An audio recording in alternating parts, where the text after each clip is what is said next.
I think what really struck me was a lot of a passion that was flying around the room, and conversation from a lot of different people, so that the diversity that was presented there, which was really great and kind of awe-inspiring, actually. I didn't get into too much depth because, again, I kind of jumped on at the end, but definitely heard a lot of excitement and passion, and even just a bit of tension about how something like young adults get, how do we approach this, right? We just have this really large group within this community of ours, and so distinctly diverse in so many different fundamental ways. How do we begin to look at this in, I think for many of us, we're trying to figure out how do we practically deal with this. Yeah, I think that's a great point, Cecilia. There was certainly a number of different opinions, especially going back 20 years ago when that document was written. I think one of my takeaways from the conversation was putting into context the, quote, authoritative envisioning document. I just didn't know the process of listening sessions that took place, and so I find that really interesting. What it makes me reflect upon is how in this new moment, 2 decades later, how each of us have an opportunity with our own local dioceses and local churches to really provide a new or refreshed vision of what young adult ministry looks like. I know that's something that my team in Washington, we've been trying to do, to sort of refocus, to hone that lens of what are the not only practical steps that need to be taken, what are the driving goals those practical steps are working towards, motivating people to missionary discipleship, especially in the age of Francis. Agreed, definitely. Cecilia, are you on with us? Yes. Or is that Christina? Who else is with us? Who wants to chime in? Unmute yourself. The participant page where the video area is, and then chime into the conversation. Sister Valerie, are you with us and able to chime in? Or you can type something in the chat bar and we can discuss it that way as well.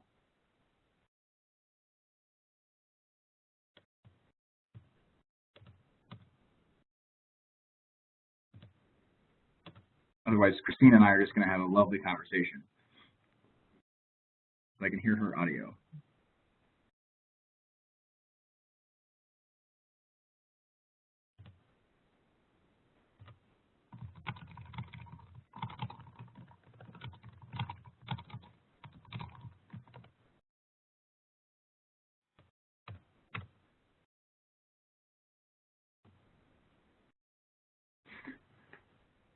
For those of you who are listening, I'm not sure who can hear me at this point and respond. Thank you, Christina, for chiming in. I'm wondering, maybe to ask you a question, have you read the document, Sons and Daughters of the Light? Yes, definitely. Part of the reason I got hired. Oh, there you go. There was someone who was live at the event texting me saying that they haven't even read that document. So I was curious as to how widely read that document is with different leaders. Yeah, I think when I'm looking at the diocese and meeting with a lot of young adult leaders who are mostly volunteers, they've never even heard of it. Many of them who just join in and see where the need is, and mostly it's a need for themselves and those around them, and dive in. And so introducing them to that kind of document is always very interesting, I guess, in the sense that you, on a volunteer placing, it's definitely not a difficult read, but it can be a little overwhelming to somebody who is just saying, well, I just wanted to do something for myself and for my friends. And so that has been trying to figure out how we can break it down, make it easier to read, what are we really gleaning from this that is helpful for your everyday young adult who's really just trying to get moving. And actually what we realized is almost survival in a sense, that if they can't even figure out where they're going to meet, or if they can print out certain copies of things, right, handing them something like Sons and Daughters of the Light can be a little bit much, and they're like, well, what do you expect of me? So it's really, again, meeting them where they are and seeing how I can kind of tie that into the conversation and make that more real for them instead of expecting them to do that. That's a great point. And Sister Val, thank you for typing your thoughts. If you go to the chat page, everyone can see her comments that she enjoyed the first session and looking forward to the next one, that her interest is specifically helping parishes be more welcoming to all people, which was mentioned by the woman who helped be on the writing team, who's from the LA area and worked at ministry in LA. And that she says not many are familiar, which was echoed with what Christina had said. That begs this question in my mind as a director of young adult ministry doing formation. There wasn't really a lot of training going on in the past for volunteer leaders, and we don't have anyone who's staff at parishes who works with young adult ministry. So in sort of the carousel of young adult leaders, we've now instituted these 2 trainings that happen every year. But I have actually don't use Sons and Daughters of the Light in this last iteration of it, and have tried to sort of reinterpret what's most essential for people. Because I think early on in doing young adult ministry, I'm now 4 years full-time doing young adult ministry, but was doing some work in San Francisco before coming to DC. I really tried to be comprehensive and think about, here are the 4 areas, coming from a more known tradition of the aspects of youth ministry, the components of Catholic youth ministry, and saying, hey, a good youth ministry, comprehensive youth ministry does all of these things, and thinking in the same way, a comprehensive young adult ministry does all of these things. But again, young adult volunteers quickly got overwhelmed, in my experience, trying to connect young adults to Christ the Church, the mission of the church in the world, and to peer community, and then thinking about how you have, even within the young adult age range, single, then married, young single, recent college graduates, older singles, married with kids, and when you try to, you could have like 20 quadrants of connection points or types of ministries. And so I found that challenging to translate into very simple, replicable, practical, and repeatable methods. I'm wondering what you guys do if you have experienced training in young adult ministry that's been helpful, or if you have done training with other people, what you focused on.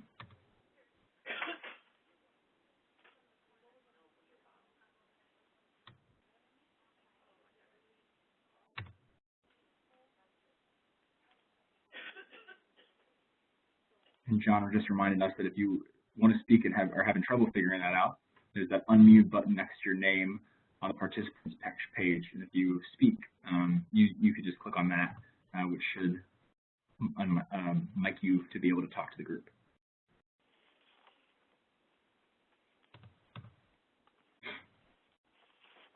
I'm surprised, actually, we're still in discussion. John, are they taking longer for this discussion than normal?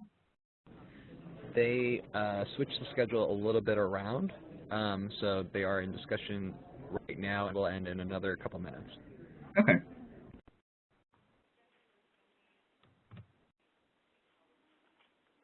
Any comments, folks?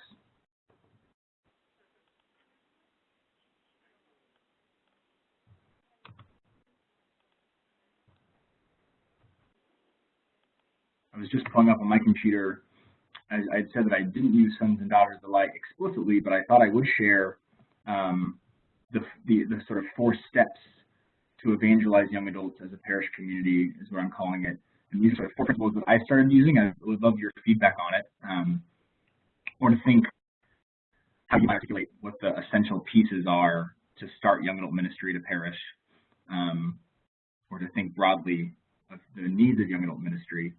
The first thing I try to tell people is to empower young adults who are already active in their faith to become involved in parish leadership. That Father John talked about that in the first talk, that we have to change a culture. And so often in DC, especially, maybe because we have such a density of young adults coming in and out, working in government jobs, maybe there for a year, 2 years, or 3 years, I see a lot of active Catholics, daily mass going Catholics, but they seem very passive in their practice of faith. They parish hop, they don't belong to a parish. There's a sense of a restaurant or a restaurant ecclesiology where they go to get fed or to get something. And I think one of the first things we have to do, or that I'm trying to encourage people to do, is to take those people who are mature adult Catholics, able to read, spiritual reading, grow in their faith, to actually be active and involved in the life of the community. Because if we don't have people witnessing, as Father John mentioned as an example, if there aren't Eucharistic ministers or lectors or people on parish council, it's really hard to change that parish culture. And that's the low-hanging fruit. It doesn't mean they need to start a young adult group, but to discern their gifts and how they're called to put their faith into concrete action. That's actually part of the core mission of the Catholic Apostolate Center, that idea of how do we move people not just to be a follower of Jesus and to live their own faith, but to be an apostle, one who's sent on mission, and to help young adults discern their mission, and then really challenge them to do that, and to actually do something. Has anyone done anything like that or has thoughts on that idea? Yeah, I mean, for me, as I was meeting with young adults in our diocese, it became very clear that really what was missing was a spirit of discernment. And really, it was funny because I had been to a couple of meetings, and when I had said discernment, I got weird looks, and it was because later I found out they all thought I was talking about discernment of vocations. Oh, right. And so maybe thought I was there to get everybody into a particular order or something. But really bringing that language to life in communities, especially young adult communities, because that's really this time when we're really just trying to figure out, well, who am I and who am I called to be and where am I going and what is my life supposed to look like, right? And all these decisions that we make sort of at all of these crossroads, and no one is really there to guide us in that way. And the church is this place, but we've never viewed it that way. And so young adults come, especially the ones who come to Mass regularly, have never seen the church as this function almost. And so bringing that language into these communities and saying, well, how do we discern as individuals, and then how do we discern as a community, especially when we have a desire to build a ministry and to cultivate and grow something much bigger than ourselves. That's fantastic. Yeah, I love the topic of discernment. And it's the fact that we've reduced it to simply vocational discernment, because I think it needs to be a part of everyday life. Exactly. But we don't really have, even in DC where there's a lot of stuff going on and we try to do a lot of events and programming, not always a lot of opportunities and space for people to discern, especially the needs of daily life. Yeah. And I think the traditional... Sister Val wrote, the young adult asked. No, go ahead. I'll come back. Oh, sorry. I mean, it was just, in traditional ministry, you know, people just kind of dive in, and then you have like your 5-10 people who do everything. And young adults don't want that. They really can't take that on. Right. And so discernment is the basis for how we figure out to balance a ministry that it really has such wide needs, and it actually is strategic, but we kind of like run into all of these problems because it actually just takes so much time. Absolutely. Thanks for being on the chat, and we'll pick up our conversation here in a little bit. Thanks, everybody. Thanks, Jonathan. John, who is this we're listening to?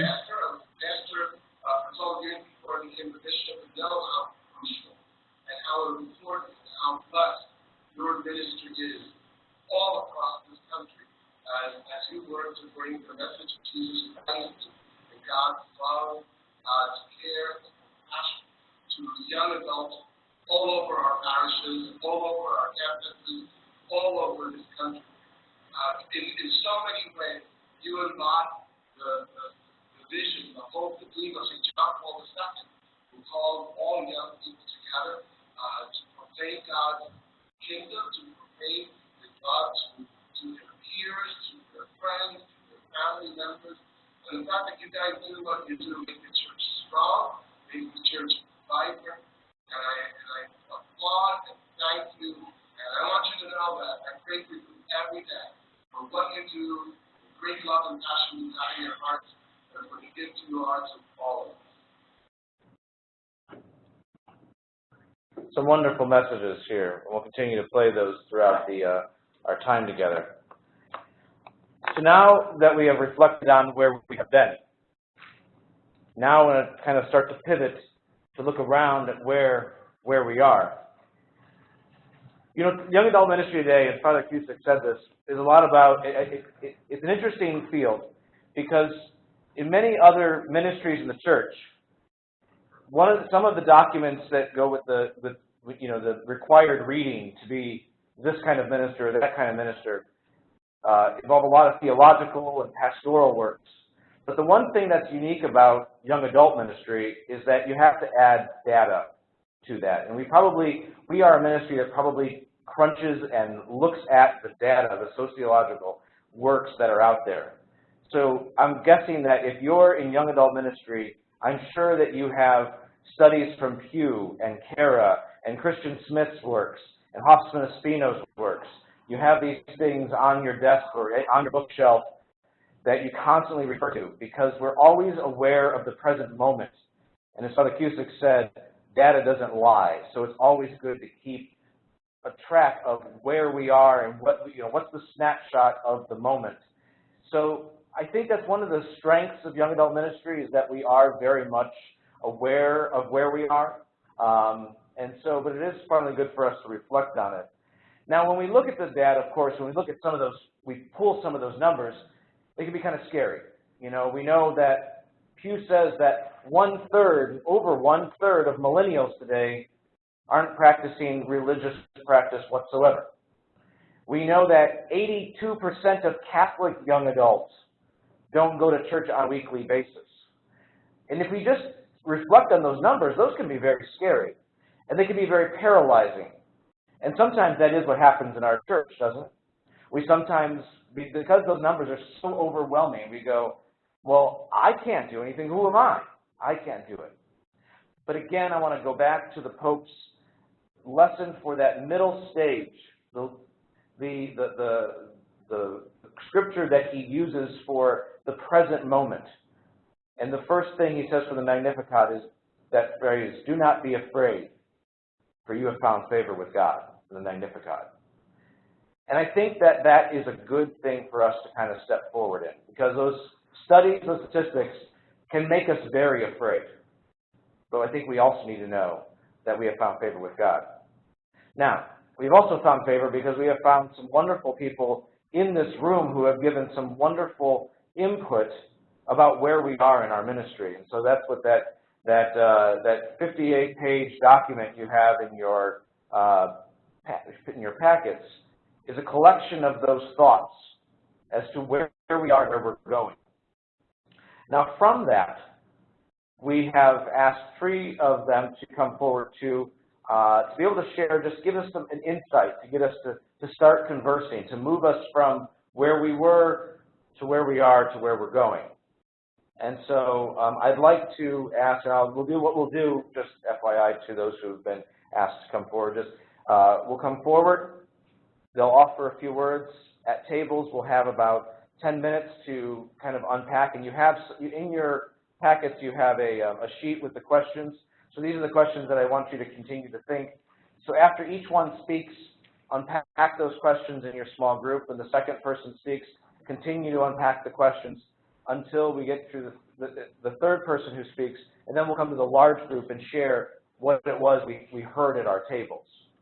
So, so to get better see where we are, these 3 leaders are Colin Nakaza from the Archdiocese of New York, Sister Bernadette Moda from the Diocese of Colorado Springs, and Paul Morrissey from the Diocese of Brooklyn. So first I'm going to ask Colin to come forward, share a few thoughts. Then we'll be at tables, and then we'll ask Sister Bernadette, and then Paul, and we'll continue to go on. Colin. Thank you.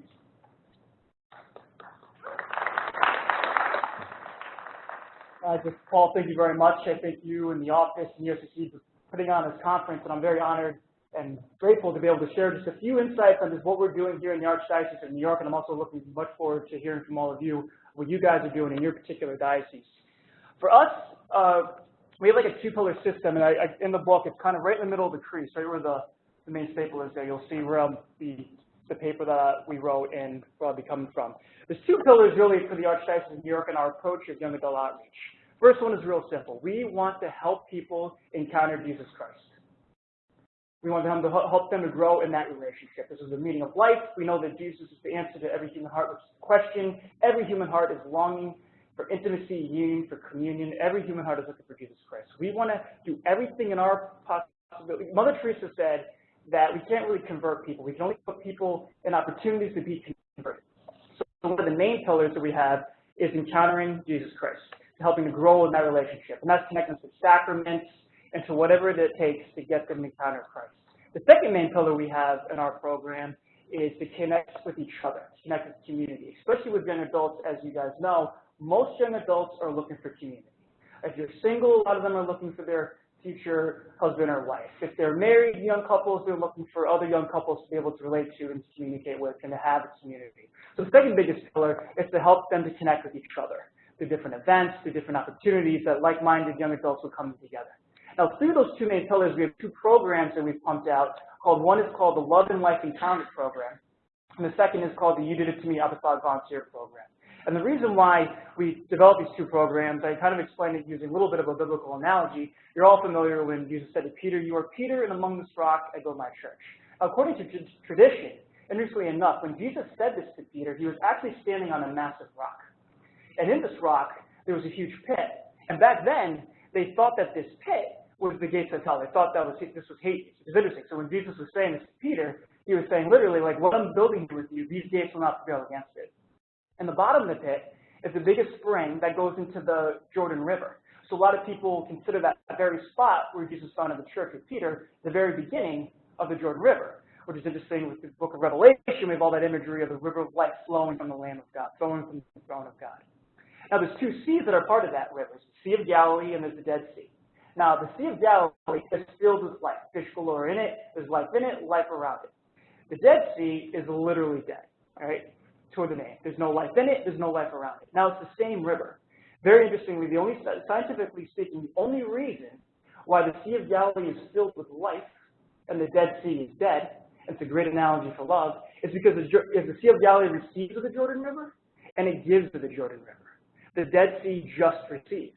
And we all know, like in any other loving relationship, you need to receive God's life and love, and to give themselves. If we just receive in the consumeristic, navel-gazing generation, we get what Pope John Paul II called the culture of death.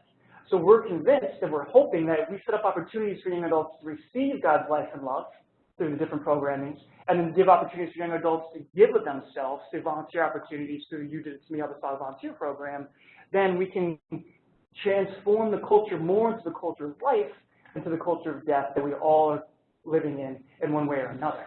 Now, with that, we target different areas in the sense of where young adults are at with their faith. Now, there's a million, as you know, there's a lot of young adult outreach, how to target groups, how to set up regions. So what we're talking about here is primarily a way that we approach going about events particularly, and then meeting young adults where they are in their faith. So we have a four-category system of the different types of events that we do, kind of filtered into those four type of programs that I've been talking about. We have Disciple, and it's a more in-house term. It's not necessarily all the Archdiocese of New York knows what we're doing, but it's Disciple programs, Friend programs, Acquaintance programs, and Seeker programs. And I asked all the coordinators in my office to kind of gear toward their event in at least one of those categories, all four of those categories, at least one event happening throughout their region. So the first is the Disciple category, and this is primarily just getting young adults connected with the sacraments. We have a young adult mass, they're obviously receiving Jesus in the Eucharist. We have confession opportunities at many of the programs that we're doing, holy hours. So in every part of our diocese, we're just hoping that each region's going to have a young adult mass, confession opportunities, and holy hour opportunities. Pretty simple. The second category is the Friend category, and this is where we kind of encourage our coordinators to do catechetical opportunities to kind of launch the young adult into a disciple. And this is more doing the theology on taps. We do a Love and Responsibility summer series where they get really connected with theology of the body and love responsibility, sexual morality, book clubs, Bible studies, any type of programming that kind of gives them the catechetical opportunity to learn more about the faith, the why behind the what, as we've been kind of talking about here. The third category is the Acquaintance. category. And this is for where young adults, where they're not necessarily ready to go into a Bible study, or definitely not necessarily ready to go into a sit in front of adoration or go to confession, but kind of try and encourage them to get their foot in their door, kind of draw them out of their more secular, broader way of living. And so we do various things like volunteer opportunities. All young adults, I don't care where you are in their faith, and if you don't even believe in God, they like to give of themselves in a lot of ways, and they want to give themselves. And so we set up a lot of volunteer opportunities. But we also do church-themed parties, or having parties at the church to kind of get some foot in the door. So, we're blessed in New York City. We have a parish right in Times Square, so we'll have a New Year's Eve party, every year, and be able to see the ball drop and have a party and a mass and everything like that. There's church-themed parties like a Mardi Gras party, St. Patrick's Day party. We team up now with Tim Tebow. He does a special needs prom every year, and we team up with him, and we're doing that every year. So and it's all these opportunities for young adults to kind of get their foot in the door of the church, be around other awesome young adults, and not be afraid of the church building itself. And then the fourth category we're going to be spending a lot of time is the seeker category. And this is strictly really broader, more secular way of approach of doing events. We do this is really just to kind of really reach out there to not only young adults who are practicing their faith, but those who are away from their faith and may not even be Catholics. And we're just kind of getting their foot in the door in the sense of being around other awesome Catholic young adults. So we do a jazz night every single Friday in Times Square. We do, depending on the area, you can do bowling, you can do movie screenings, concerts, whatever it is, the bar hopping, all that type of stuff. And the whole idea about it is we get them connected with awesome young adults who are practicing their faith. And within the midst of this, a very important aspect of these four category system is love and invitation. Always loving the young adult in front of you the best as you can, giving them the time, and then also inviting them to the next thing. So we may catch somebody who goes to, we'll recognize, a person's not going to go to adoration, but they're going to go to a jazz night. And then when they're at the jazz night, we can be like, oh, by the way, Tim Tebow is doing this big special needs prom coming up. You can check this out. And it's almost a stepping stone to be able to get them to the next level. And it's not necessarily a linear level where it's four distinct categories. It's kind of like the spiritual journey, the inner life, the spiritual journey.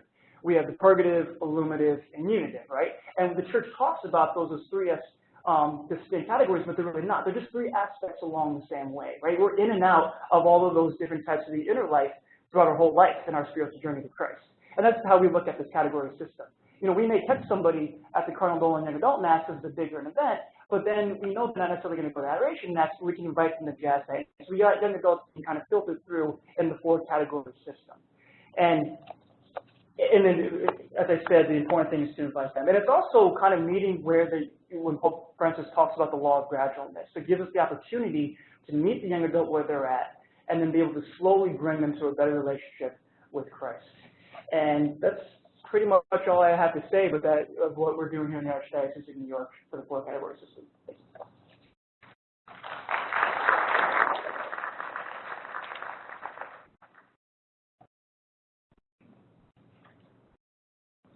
So again, we're getting a snapshot of what one diocese is doing with a great model. So would like you to take time at your tables for 10 minutes. You got some questions there. Go ahead and take your time to discuss this, and then I'll call you back. And then Sister Bernadette, you're up next.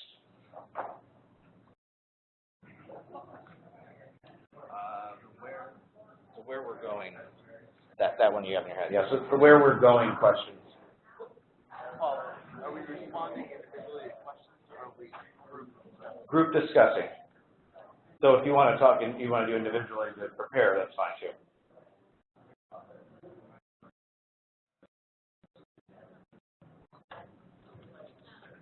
All right. Online participants, are you able to hear me at this point?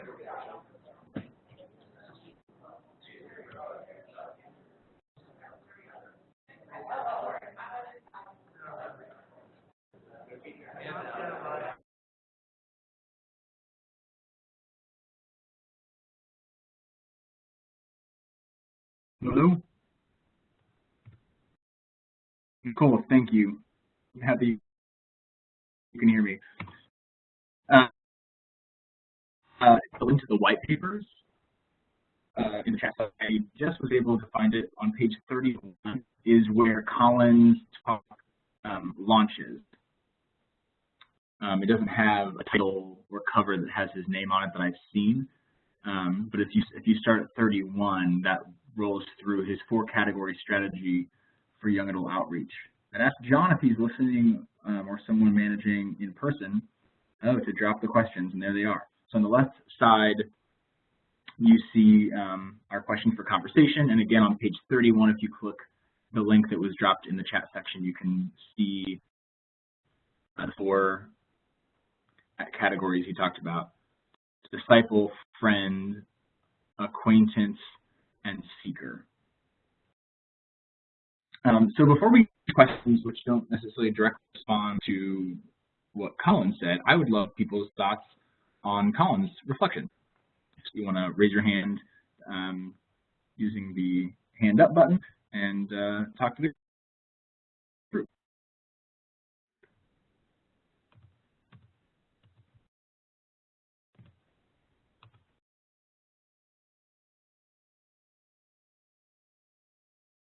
Again, as John noted, crossed out.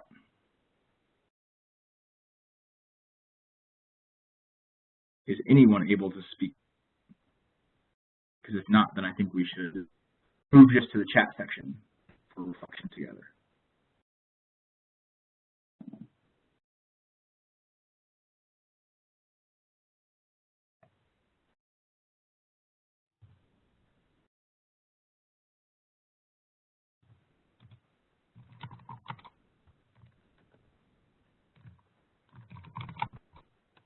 All right. So let's type together. What was your reaction to Colin's talk? What are some quick takeaways?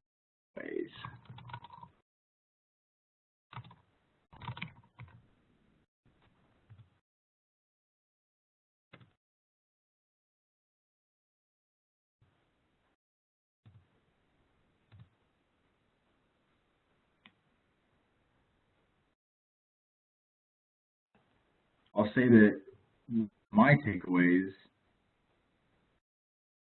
was how similar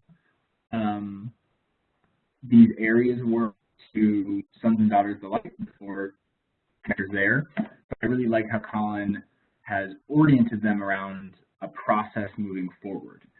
And so this reminded me Colin's 4 categories of events around the process of migration, first in Evangelii Nuntiandi by Paul VI, but then clearly reflected in the General Directory for Catechesis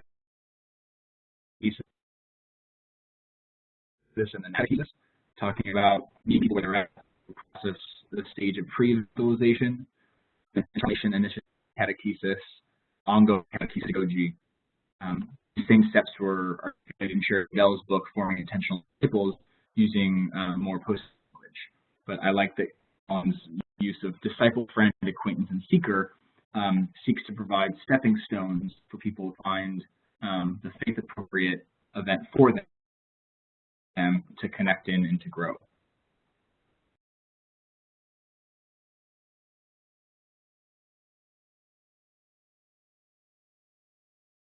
So I'm going to turn my microphone off. To everyone.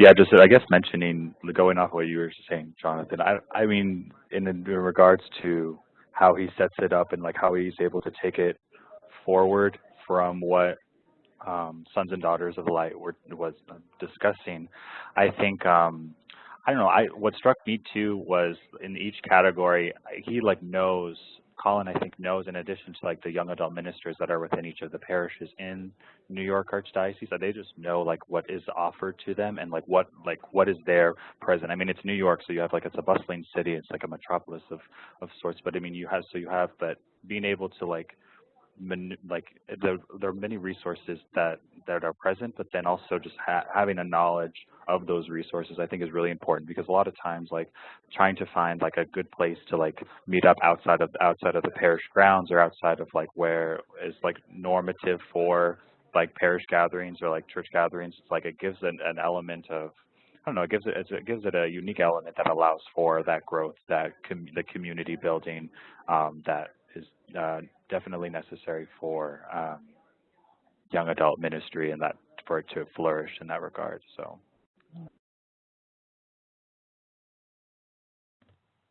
Thank you very much. Is that Edwin?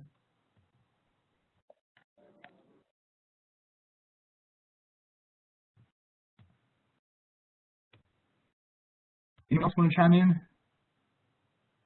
Oh no, that Jonathan, that was me. That was Andres. Hello. Andres. Sorry about that. I think I missed the first. No, thank you, Andres. Yeah, some great comments.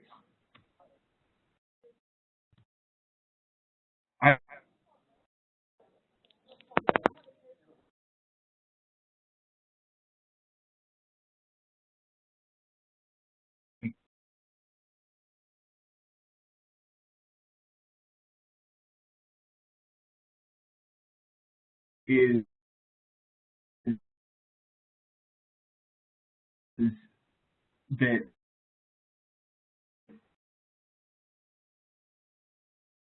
that works really well for a couple reasons, knowing Colin personally. One is that in your in the country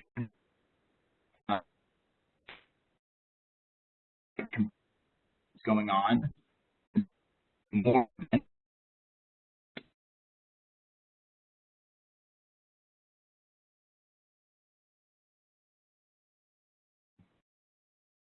more high profile, and that has been very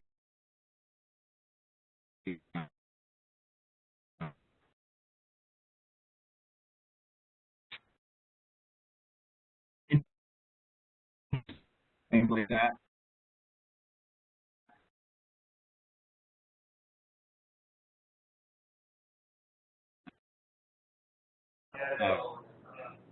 Which I think is huge.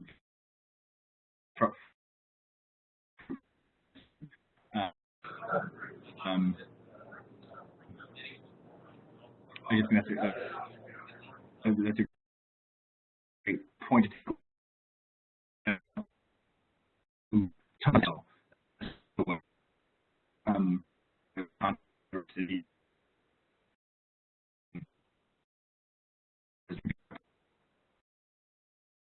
Commenting on it.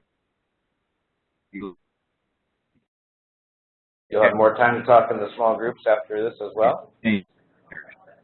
So next I would like to invite up Sister Bernadette from the Diocese of Colorado Springs.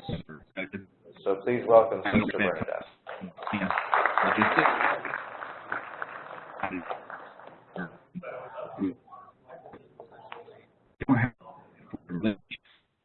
All right. Events are for again, thank you for inviting me here. I love young adult ministry. I'm a young adult myself, yeah. So it makes it even more exciting for me to be in ministry with my peers. So we're all aware of the many negative influences that are affecting our culture today. But then, as you were sharing, it's also a time of excitement, of new life, of rebirth, which is constantly, because if you're not growing, if you're not being born, you're dying. Yeah, so we have to constantly just know that there is always life after the resurrection, and but there's also going to be deaths that have to happen at the same time too. So, how many of you were at World Youth Day this summer? Any good number? Amen. All right, so it was a great experience, and I love Pope Francis. One of the things he was sharing, and I'm going to give this quote so I don't mess it up here. He said, "To find fulfillment, to gain new strength, there is a way. It is not a thing, not an object, but a person. He is alive. His name is Jesus Christ." That's something that we really have to emphasize in our ministry with and for young adults, Jesus Christ. And a little while ago, we were already mentioning some of the stuff about how young adults are pretty much absent in the church, how you're saying about 82% already leave by the time they're 23. And I was doing a little bit of research. In 1996, the average age for marriage for males is 27.1, and females is 24.8. And in 2015, for males, that number had increased to 29.7% for males and 27.8% for females. So this is showing that in between confirmation and maybe marriage, or if they even get married in the church, or baptisms for their kids, that there's more in between time, a leave of absence, you might want to call it. And they're not getting engaged for a great number of them. So with this time in between, we really have to ask ourselves, what can we do? How can we really engage those young adults during that time? Really, there is no cookie cutter program, but the one thing that I have found very effective, being a Salesian sister of St. John Bosco, I love St. John Bosco, but he always said that the preventive system, which is different from going at the oppressive, side or to put down side, with preventive, you need to reach the young people where they're at. You need to love them. You need to go on the principles of reason, religion, and above all, love. Those are the main principles. We can come up with tons of lists and all this kind of stuff, but if you don't have things that are reasonable, that are bringing the faith, and that are based on love, everything else is just, it's just not going to work. So with these principles, we need to guide our young people to become good Christians and honest citizens in a holistic way. We can't just focus on one thing or another, but holistically, we need to be reaching them. Again, like I was saying, programs are important, but cultivating genuine relationships are the key. Because young adults need to have a sense of belonging. They need to know that they are loved and that God loves them. That's the essentials. Our church needs to make a conscious effort to accompany young adults, to help them to go beyond themselves, beyond what society is bringing them, to help them understand that God has a plan for them, a plan for love, a plan that is in Him, rather than what the world is offering. And so, through young adult ministry, we really need to focus on the word accompaniment. To accompany, in Spanish, acompañamiento, young adults, because they need guidance, they need support systems, they need people who tell them, I care for you, people that hold them accountable. And oftentimes, that accompaniment kind of doesn't happen. How are we accompanying each other? Even in ministry, how do we accompany each other and not let each other fall away? And more so for the young adults, how are we accompanying them? For myself, I could look back now and said, I received accompaniment. So having received it, I had to also give it. I was sharing with Father John a little while ago, and in early 2000s, I was in young adult ministry, as I still am in young adult ministry, but in early 2000, I went to a workshop that he put on young adult ministry. And at that workshop, I learned a lot in terms of how to, and it just got me on fire. I'm like, oh yeah, this is great, I want to do more. And then in 2002, I had the privilege of going to World Youth Day in Canada, and Pope John Paul II, and he just really lit a fire that was even more amazing. And from there, I said, I need to serve. I need to do something more. Because how you're saying that from that light of Christ is put into you, you know you need to give it, otherwise it's going to die. So for myself, I said, well, what can I do to do more? So I thought the logical thing to do was to go and do missionary work, to be a lay missionary for a year, because that would make God happy. I could fulfill my quota right there. Do a year of missionary work and live my life after that. But God had other plans. It was through the profound daily experiences of prayer, community life, and service, and more so by the accompaniment of the people who were guiding me, that I had a gradual conversion in my own life. And now, as a Salesian sister, I've had the blessing of living and serving in different states, in California and Texas, Colorado, Illinois. And I find that young adults are all the same. That what they're really looking for are true meaning in life, a sense of belonging, genuine happiness, and profound love. And all those things can be found in the person of Christ. So how are we guiding them to those things, to that person? to Jesus. All of that can only be lived out in the daily experiences of life. You don't need to search out big places. It's here. It's now. God is here, always present and ready to meet us. I'm not saying all young adults need to become priests or religious, but I do encourage you to think about it if you're not married yet. It's a great calling. But what I am saying is that young adults are called to a radical life of holiness. Recently, I was talking to a parish administrator, and I was telling her, oh yeah, I'm going to make a presentation on young adult ministry and this and that, and young adults are called to holiness. And she goes, whoa, whoa, whoa, you're saying young adults are called to holiness? I said, yes. And she goes, well, I thought that was just for priests and religious. I said, no, you are called to holiness. And when I shared that with her, I just saw her eyes kind of gleam and almost want to tear up because she had no idea she was called to holiness. And this is somebody who's working at a church. So it just makes me question even more, how are we letting our young people know that they are called to holiness? And also, once they know that they're called to holiness, how are we guiding them to become more holy, to be good Christians, to be honest citizens? Because we can't just be good in the church, but we have to be good out in the public too, out with the people who haven't met Christ yet. So, following this encounter with Christ, how do we empower our young adults to take ownership? How do we encourage them to share the good news? I propose that it is necessary to begin with relationships. And that can be done in many, many different ways. It's not just this way or just that way or that way. It can be done in many ways. But from the relationships, we need to participate in the bigger. At the parish levels, the diocesan levels, and in the community, not just stay to our little groups. And then from there, we also need to embrace the universal church. In addition, those in leadership roles need to spend time with the young adults. I love spending time with the young adults that I work with. And they don't want me to do anything but to be with them. So spend time with the young adults.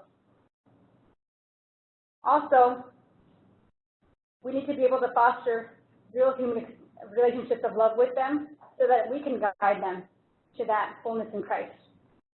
Now, the sacraments are essential. Eucharist, reconciliation, those are the channels for receiving God's mercy. And Mary is the surest way for this grace and love and mercy of God to come to fruition. So as we live today and we plan for tomorrow, we really need to cultivate real, true, authentic relationships. We need to empower and accompany our young adults. We need to preach the gospel with our own lives, because if we're not, they can read it. And then we need to be rooted in the sacraments ourselves as we allow Mary to accompany us, as we allow the Holy Spirit to breathe and live through us so that we can be Christ for each other and for the young adults that we're serving and that we're loving and that we're spending time with. Thank you.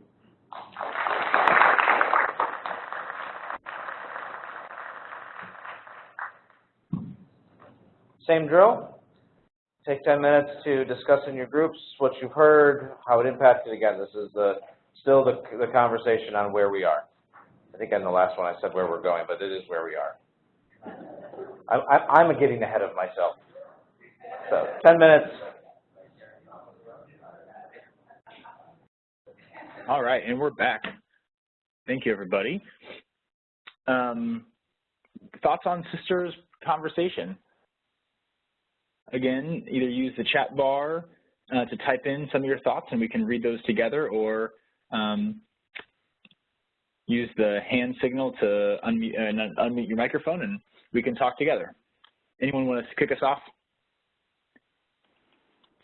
Hi, it's Cecilia again.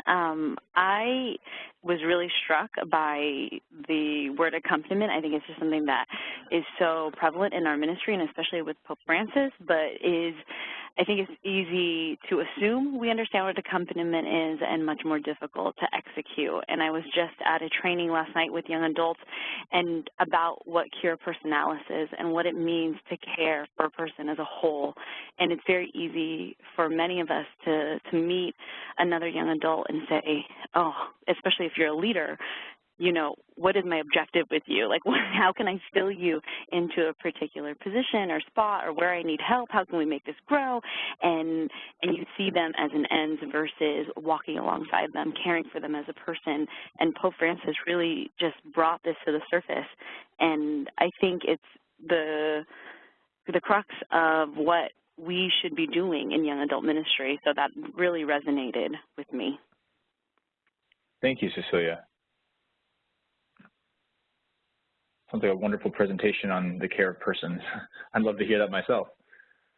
Yeah, I mean, it was just, it's interesting because we think we understand how to do it, but even just in practicing it, we don't. When I meet somebody, am I just handing out a flyer so that you can come to my next event, or am I learning more about you? And what's going to be more impactful, handing out 1,000 flyers or handing out 4 or 5 and having meaningful conversations with those 4 or 5 people? Mm-hmm. Exactly. Other comments or thoughts?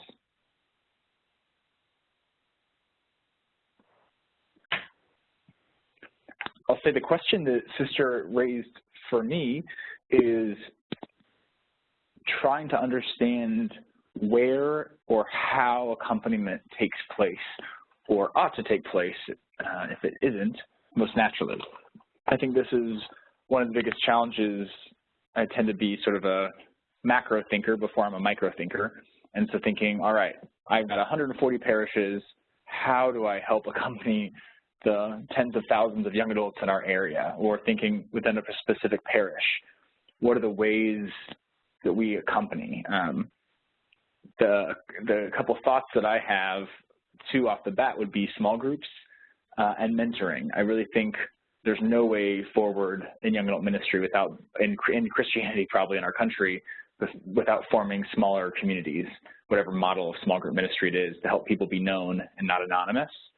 And at the same time, we need to build relationships of family, whether it's biological family or church family. And I think we have so many committed adults who decry the fact that a younger generation is not present. And often my advice to them is to reach out and to get to know personally a young adult themselves. That maybe their son isn't going to church anymore and that every conversation they have hits a stone wall. But there is a young adult at their church who they can befriend and get to know and invest in and invite to dinner and build a relationship with. And that friendship might be a really important and meaningful step in the life of that young person. Sister Valerie, thank you for your comment. She agrees with Cecilia that she does a lot of work with young adults and likes to call her ministry one of presence, a ministry of presence, present to young adults, to listen, not judge, and to offer support. Absolutely. Other thoughts on Sister's presentation or some of the comments that have been made together?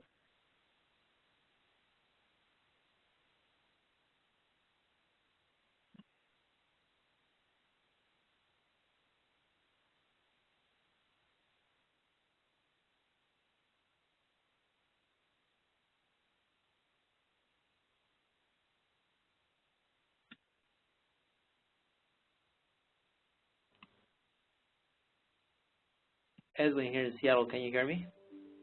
Yes. Oh, well, I didn't realize that I had muted myself. There you go. Going back to that accompaniment and what the point that she made on meeting people where they're at, and putting that together with what you were just saying now, that it's practically impossible to accompany the number of young adults that we're usually responsible for.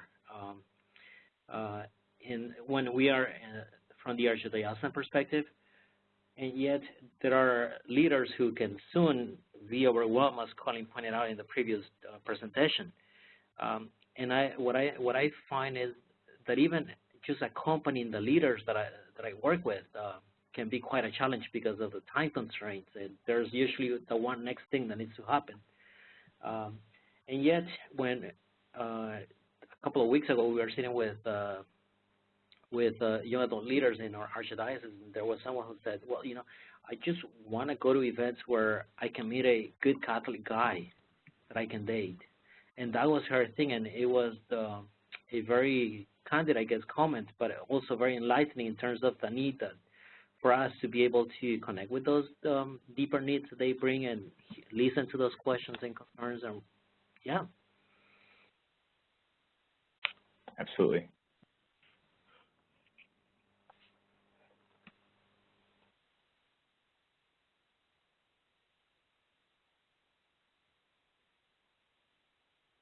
Other thoughts or comments?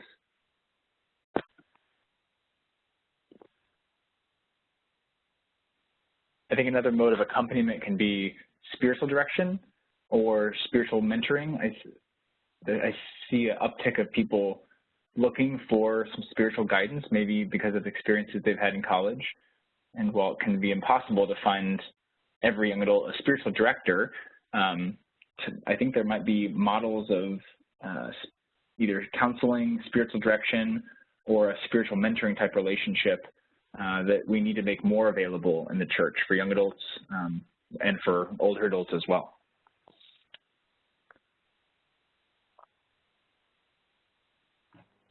And Edwin here in Seattle, and I would add that because of my responsibilities with multicultural young adults in the multicultural communities here in Seattle, of which we have quite a bit in this area, if there are people who know of resources that work well with young adults in the cultural communities, I love to get my hands on those. So if you could send me references or whatever it is that you're doing in your areas where you're having success in connecting, ministering to young adults in the cultural communities, that would be much appreciated.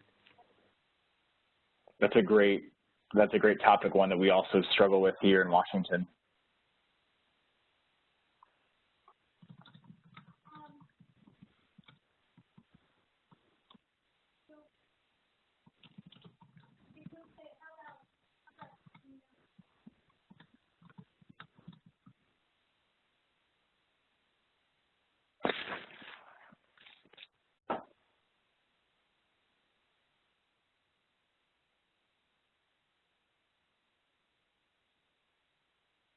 Other comments people have?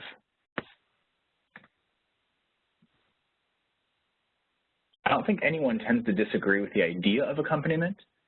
I think in our American church, we just haven't figured out what that looks like very effectively, practically. And certainly the need for a stronger lay leadership, I would say, is one need, because often a priest feels like he just can't meet with everyone or can't do everything, but also to start in the places where he can. And so in our marriage preparation, in our baptism preparation, how can we not just have a quick class or outsource people to go to the 2-day or day-long retreat, but connect them to another couple for a dinner or a conversation, or someone who can be a babysitter, you know, with a young family. I think there are lots of small ways that people can make a real impact in the lives of young adults. The pastor I worked for in California, he would often get upset that, you know, all these he met with couples, and all these couples he met with and invested in, a minority of them would stay connected to the church over the next year. We had a beautiful church in a beautiful town, and so it became a mill often for people sort of doing drive-by weddings. And one of the comments I made is that as a part of his process, even though he met with them, which was really meaningful and beautiful and built a relationship with him, the priest is not the person who a couple is going to have a chance to talk to regularly, because when they go to Mass on Sunday, who's the busiest person at the end of Mass? The priest. But if there's a way to connect them to a young adult group in the area, or a prayer group or Bible study, or even just another couple, for them to know 2 other people, so when people move to an area, they don't feel so alone or as though they don't belong, because they're known by 2 people who maybe go and say hello. And to cultivate that sense in our ministry, as Cecilia, I think you had mentioned too, it's not just about programs, but building relationships with people. To round out our conversations on the present moment, we actually it occurred to me, and maybe this is Bishop Caggiano's influence on me. I know. But I did realize that 2 of the 3 people to talk about the present moment happen to occupy New York City. So but that's, you know, maybe, I don't know, something about New York. They're all right. They're a small town. They're trying hard. One day they're going to make it big. So, to round out our conversations on the present moment, I'd like to present to you Paul Morrissey from the Diocese of Brooklyn. Please welcome Paul.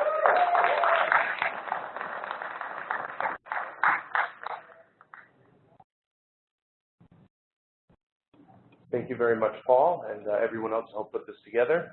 When I was thinking about what to present on, and I looked at the list of things that Paul had given us to reflect on,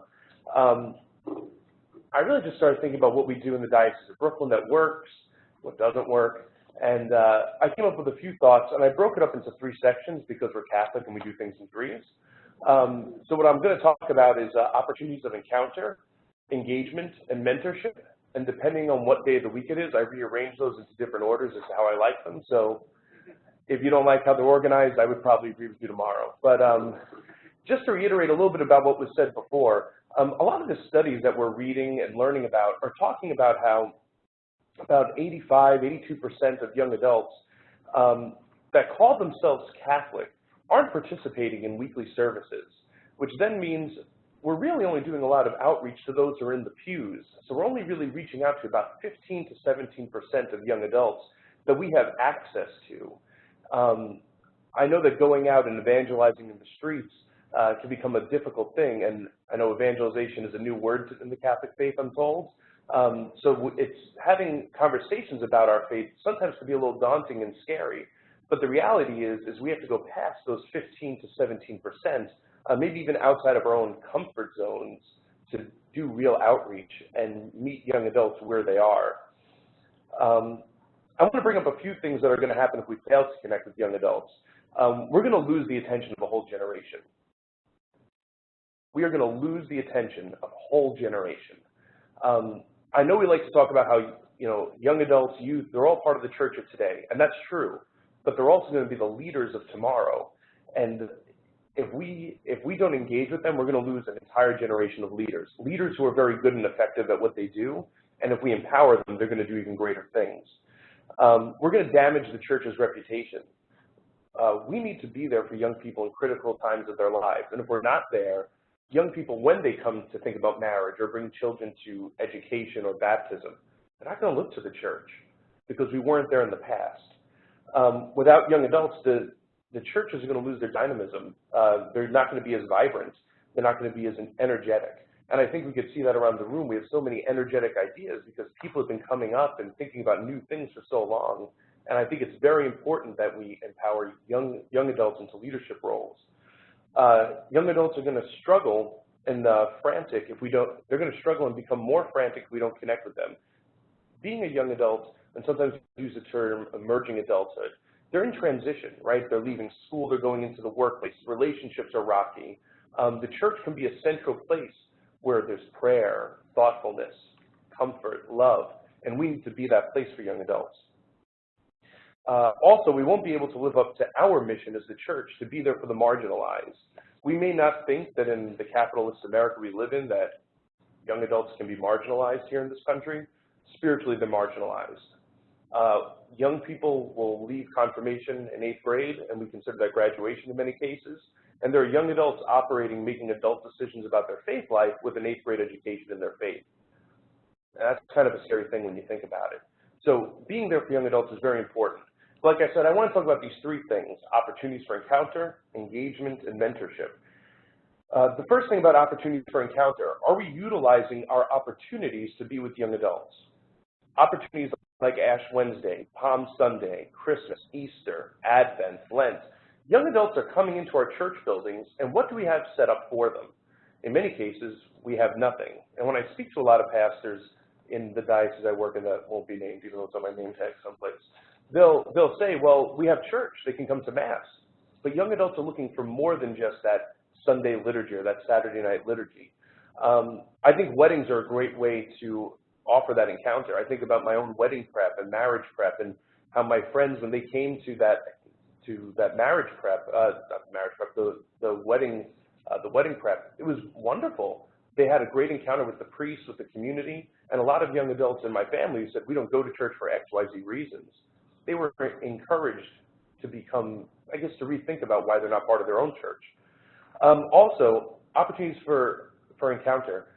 Young adults are in a digital age. Are we up to snuff with our own digital world? Our web-based media, our apps, are they up to snuff? Because young adults can see a poorly written app a mile away. And I think we need to really up our game as a church to really put out good products for them to engage them. We talked a lot before, especially with the panel, about being a welcoming church. And when we're talking about engagement, that's where this really comes through. Are we teaching church leaders, not just young adult leaders, but even the secretary who answers the phone, to be an engaging person who's going to encounter this young adult as they're looking to sign up for marriage prep, RCIA, or even coming in for a funeral? Are they being welcoming? It starts from the ground up. And I know a lot of us, anybody plan events here in this room? Anybody, right? When we're looking to plan events, I think it's important to keep a few things in mind to keep them engaging. We want to make sure that we're giving opportunities for various activities for young adults. Because if you do one particular kind of young adult activity, you're only going to really gear towards one kind of young adult who's going to come to your thing, whatever that thing is. Do we have service opportunities so that young adults can get involved not only inside the church, but outside the church and the larger community?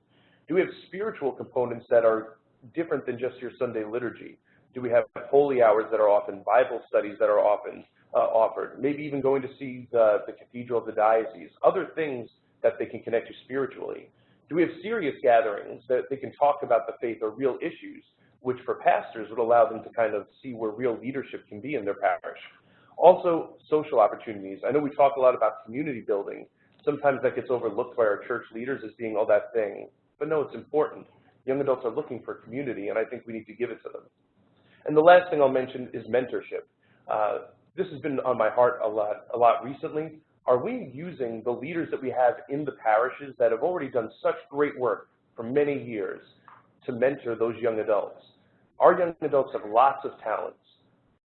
Are they being asked to use those talents and put into the right avenues so that they can use those talents to the best of their ability for the church? I think people want to volunteer and be engaged, and they're looking for that way. And are we as church leaders connecting them into those right avenues? I thank you very much for your time. And if you have any questions, Paul Jezembowski will answer them all.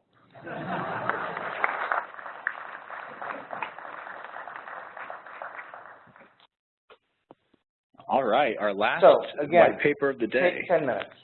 Now, by the way, I do want to, there's a few things you also want to ask you to do. If you happen to be posting pictures or posting comments on social media, we need a hashtag. So YAM Forum is the hashtag. So just in case, not that I know that in your discussions you're doing discussing, but I do see some people on their phones and stuff, which is great. So YAM Forum is the hashtag. I was informed by my online participants to make sure to mention that as they would like to follow along with you too. So they're engaged in the discussion as you are. So I think this is great. We're going to take 10 minutes, and after that time, we're going to get into a large group conversation. So this is the time to start thinking about what is it that you'd like to bring to the larger group.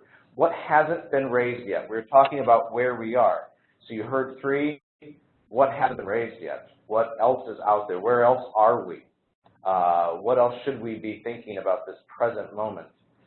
And then, and also I would like to introduce to you some of the people who wrote some of the other white papers so that you can have an opportunity to engage them tonight, tomorrow, as we continue to go forward. But for the next 10 minutes, let's reflect a little bit more on what Paul had to say. Not this Paul, but that Paul, or that Paul. So please take the 10 minutes, do that, and then we're going to get back into the large group and see where conversation goes.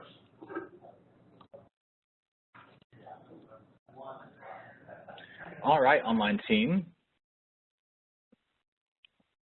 What were some things that stuck out to you, what you cued in on for Paul's conversation? Again, if you were able to click on the link under the chat section for the white paper, Paul's conversation begins on page 37 for 3 pages.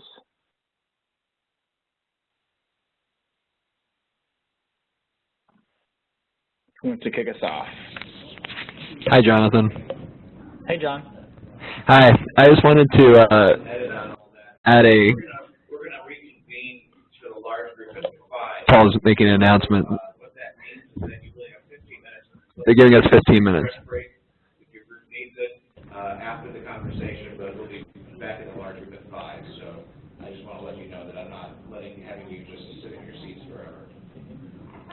Sorry. Just so everyone's aware, they're adjusting it for 15 minutes for the people who've been sitting here in the chairs. But I wanted to comment on what the Paul presenter just said about the idea of giving a variety of different tasks or different activities for a variety of different young adults. I mean, I can't speak as a young adult minister, but I can speak as a young adult. That is, I find a critical piece. You know, I for one don't necessarily love small group Bible study, but I love a service event that involves fellowship and prayer or mass. And I find like that sort of variety is indicative of a healthy parish or a healthy diocese, of the sort of different opportunities that you can have as a young adult in a particular area. And I thought that was very poignant, what he pointed out. It's a great point, John. Thank you for sharing.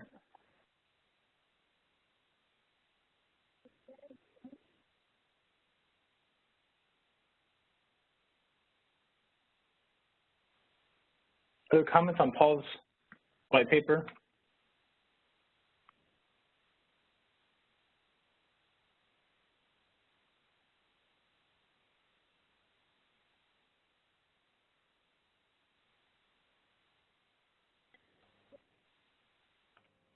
Edwin here in Seattle. So I appreciated how he mentioned that we need to get up to speed in terms of the way we use media and engaging young adults.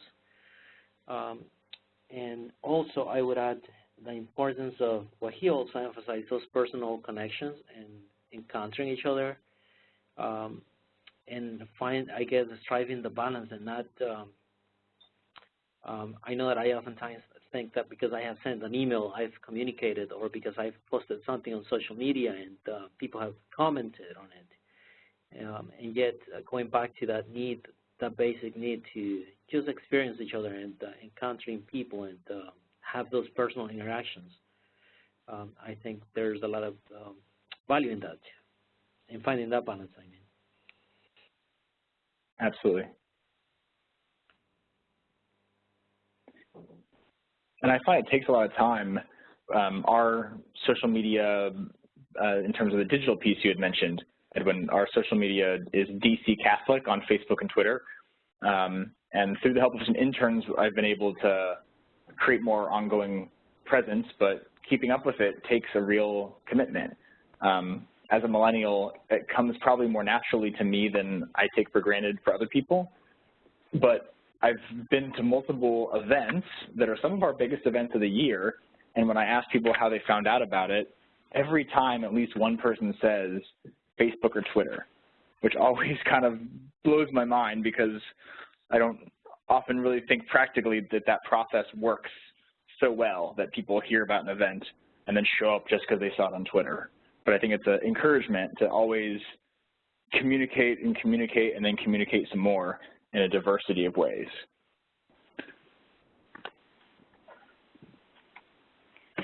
Hi, Cecilia again from the Diocese of Orange. Paul, I think, made a lot of really great points and a lot that we've been trying to work on here in Orange, and one of them that really stuck out to me was this whole idea of like marriage prep, these like various entry points, and I think this is what they talked about in that very first session too, towards the end, about we have all these opportunities and we don't do a very good job at them. And so I have a lot of friends who have recently gone through marriage prep and say that it was just this excruciating experience, and how is it possible that this could be so painful, and just getting really sort of frustrated because, I mean, we really do have this unique opportunity where they are actively coming, even if it's mom or dad or grandma, they're there. And we don't know how to cultivate that conversation. And I think even going back to Sister Bernadette and accompaniment, it really is an entire parish has to take that on, and that sounds really lofty and maybe almost unrealistic, but if the parish doesn't embody that somehow, like this idea of mentorship, right? If the person, if Mr. Stewart doesn't want anyone sitting in his pew on Sunday, what does that say to the new young adult couple in town? And all of these sort of daily interactions that happen with parishioners, with staff, with the clergy, that if all of these different points of entry are met with difficulty and obstacles or technology, if your website hasn't been updated, right, how likely is a young adult ever going to go back there to find any information? And so it kind of comes to this idea of quality, and I feel like we don't do that very well sometimes. We're just so quick to just get it done and task-oriented that we don't think about really the overall quality of something and taking a step back. Yeah, I agree 100%. That's a great point. Sister Valerie had commented on the chat, if you haven't taken a look at that yet, on talking about the importance of mentoring, that leaders in parish ministries can be in positions for a long time and become territorial instead of welcoming and supporting new leaders, especially younger leaders. I think that's absolutely true.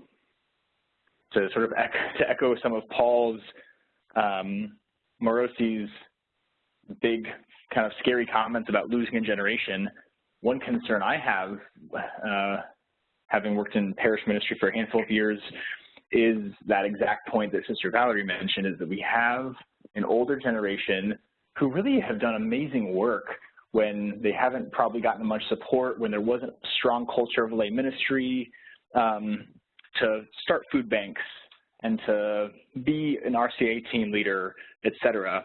But they're so rooted in their own way of doing something, and it's a generational thing, it cuts across businesses and articles you can read about millennial employees, that millennials have a different way of engaging the world, and the boomer way is not wrong, and the greatest generation way is not wrong, and the millennial way is not wrong. So they're just different. But I fear we're going to lose an entire generation of institutional memory in the life of our church if we don't figure out a way to help older parishioners empower them to walk with millennials and to accompany them, and to give them a stake in the game, not to tell them to clean up the trash after the parish picnic, or to simply be a functionary to the idea that that older parishioner does, because, quote, they've always done it that way, but to listen. And I think we could all practice listening better. But I agree with Sister Valerie. I was taken by Paul's comment about mentoring. One thing I do want to highlight is a program that is co-sponsored by the Archdiocese of Washington and the Catholic Apostolate Center, that the Catholic Apostolate Center is going to be opening up to a national audience for young adults locally. It's called From Practicing Catholics to Apostles on Mission. And it responds to some of the things we've heard today in a variety of ways. And full disclosure, I've been a part of the team that's developed it and planned it, but I think it speaks to Sister Valerie's point. What we have done is put together a 10-week formation program in the new evangelization. And then as a part of those sort of small group discussions, we ask young adults to put together like an evangelization project, more or less. We do some reflection on their strengths and their gifts, and then we pair them with a mentor, someone who can walk with them. Since it's only a semester-long program, we know that most projects are going to take longer, whether they're starting a Bible study or a speaker series or working with teenagers in their area. And so often young adults who maybe have lots of leadership experience professionally or maybe in ministry when they were in college get to a parish and they feel immediately dejected because it's not like the community that was thriving in college or doesn't inspire them. And they go to the church and they say something like, oh, I want to start this program or do this. And the priest says, oh, we don't do that here. Or go talk to so-and-so, and that person never calls them back. And that's sort of like the last straw for many people. And so we want to create mentoring relationships with young adults so that when there are roadblocks that hit, when people do need to have some theological reflection, they've got someone they can turn to, whether it's a leader in the diocese, at the parish, someone who works in their field. So John put the link there, Apostles on Mission, and thank you, Sister Valerie. Yeah, Apostles on Mission, the website's right there. Edwin, to check it out. And so I know that's going to be coming out next year. And honestly, it's not rocket science as much, but there are a couple core components, some of which we've learned through different people's experience on our team and other national models. But I find that young adults really need to reflect and discern, as per our conversation earlier, discern their own giftedness, not just their vocation to religious life or marriage, but discerning their gifts and strengths and how they're called to live their faith in the world. And so all of our formation is geared toward just that, talking about our baptismal call, talking about Catholic social teaching, talking about what is the new evangelization, et cetera. So we've had 3 years of doing this program, and it's been so enriching to see young adults fired up about a project and sort of sending off apostolates, these sort of personal mission projects, into our diocese. And yeah, some will leave and some have not followed through on it, but we've planted seeds of mission in people's hearts that I'm hopeful that will take root to respond to that need that Paul had on to go out to the margins, to people's workplaces and homes and their livelihoods, and to evangelize there, and to do it in the context of a small group where people can be known and accompany each other on their struggles and have a mentor to help them grow in faith as well. So whatever model or program or initiative it takes place, this is just one little example, but you might find it interesting, or think about other ways that your ministry utilizes those core components. Comments or questions on our conversation during this session? Edwin again here in Seattle. So back in the summer, there was this gathering that was hosted in Boston, Boston College precisely. And we were looking at, there were about 70 or 75 of us that were, from all different angles of ministry. We were looking at Hispanic youth and young adult ministry specifically. And one thing that we realized then, it was just a constant theme that kept coming up and up again, was the need for mentoring. To reiterate that point, the need for mentorship, even for us who are emerging leaders from multicultural communities, myself coming from the Hispanic youth and young adult ministry background. So the need that we have for mentorship ourselves as leaders to be able to successfully work across cultures and in young adult ministry. Thank you for sharing that reflection. That's fascinating. What were some of the responses or practical ideas given in terms of promoting mentorship? So the final document is still being worked on, where recommendations were going to be gathered. But for instance, we have someone there from the roundtable. What is that called? The roundtable. The National Leadership Roundtable on Church Management. Right. And the perspectives that they brought to the conversations we're having, I mean, those were just mind-blowing for me, who has been, and I've been in ministry for 21 years now. So it's, it was just, I guess, having the opportunity to connect people who have been in ministry for a long time, but who have also have understood the way the institutional church works, but haven't and are able to help us navigate that system, I guess, and be the link for conversations to happen with young adults who are themselves looking for not just to be part to go to a parish and be nourished, but also who are ready to assume leadership roles. So to your question, I don't have any specific recommendations that were made. I mean, several were made, but I can't think of specific ones. I know that we talked about, for instance, mentor the national organization, where they have successfully done this, but it's with youth thing. It's not as far as I know, it's not a church or religious organization. Right. And we were specifically identifying the need for young adult and emerging young adult leaders to be mentor. Yeah.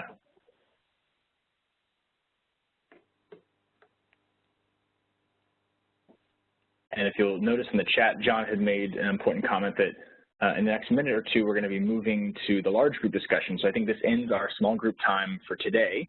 Although if you're participating or able to participate tomorrow, we'll continue our conversation tomorrow at 8:30 a.m.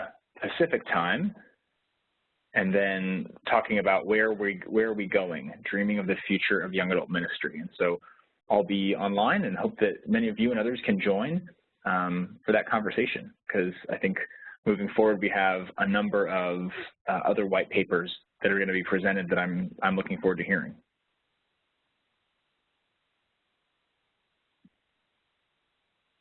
Any closing thoughts that people want to type or share audibly?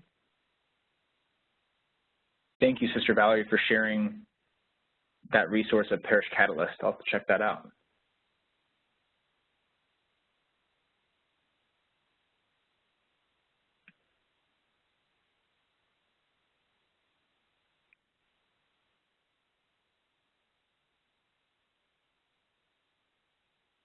John, is there anything else that you want to say from the center's perspective?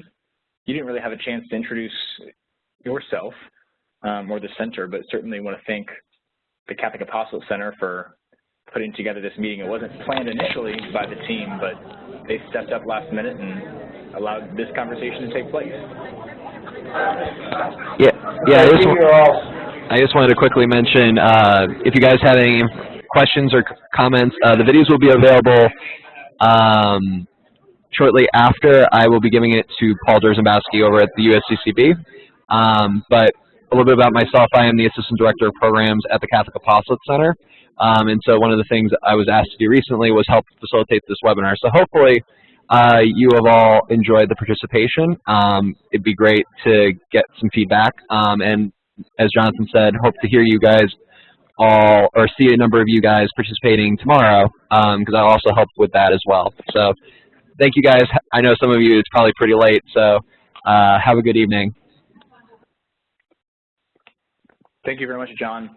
And thanks to everyone who participated. Look forward to seeing some of you tomorrow. God bless you.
Begin the fun part of the meeting.